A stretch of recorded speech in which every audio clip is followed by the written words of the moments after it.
తెలుగు చిత్ర పరిశ్రమలో casting coach సంస్కృతి చాలా దారుణంగా ఉన్నట్లు కన్నడ నటి శృతి హరిహరన్ చేసిన కామెంట్స్ ఇప్పుడు వైరల్గా మారింది. తెలుగు సినిమా ఇండస్ట్రీలో కొత్త హీరోయిన్స్ కు అసలు గౌరవం ఇవ్వరని, రక్షణ అనేది ఉండదని పేర్కొంది. తాను తెలుగు సినిమా చేయకపోయినా తనకు ఇక్కడి విషయాలు తెలుసునని, చాలా విన్నానని, కోరిక తీర్చమని డైరెక్టుగా అడుగుతారని, కాంప్రమైజ్ కాకపోతే హీరోయిన్ గా నిలబడలేరని తీవ్రమైన ఆరోపణలు చేసింది. రీసెంట్ గా కన్నడంలో ల్యూసియా అనే చిత్రంతో పరిచయమై పాపులర్ అయి కిరాక్ పార్టీ, యూ టర్న్ చిత్రాలు చేసిన శృతి హరిహరన్ టాలీవుడ్ లో కాస్టింగ్ కోచ్ ఎక్కువని వాళ్ళు వీళ్ళు చెప్పుకుంటే తెలిసిందని, అందుకే తెలుగు సినిమా పరిశ్రమ అంటే తనకు చాలా భయమని చెప్తుంది.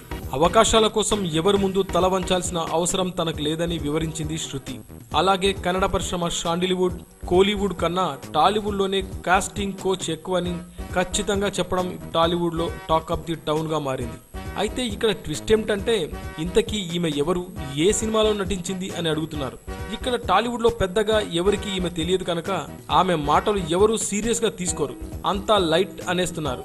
ఇక మన టాలీవుడ్ పై ఇలా మీడియా ముందుకు వచ్చి ఒక హీరోయిన్ ఇలాంటి ఆరోపణలు చేయడం ఇది తొలిసారి కాదు. గతంలో రక్త చరిత్ర, కబాలి, లెజెండ్ చిత్రాల హీరోయిన్ రాధికా ఆప్టే కూడా తెలుగు చిత్ర పరిశ్రమలో హీరోయిన్లని హీనంగా చూస్తారని, ఒక హీరో తనని డైరెక్ట్ గా కోరిక తీర్చమని అడిగాడని ఆమె ఆరోపించిన విషయం తెలిసిందే.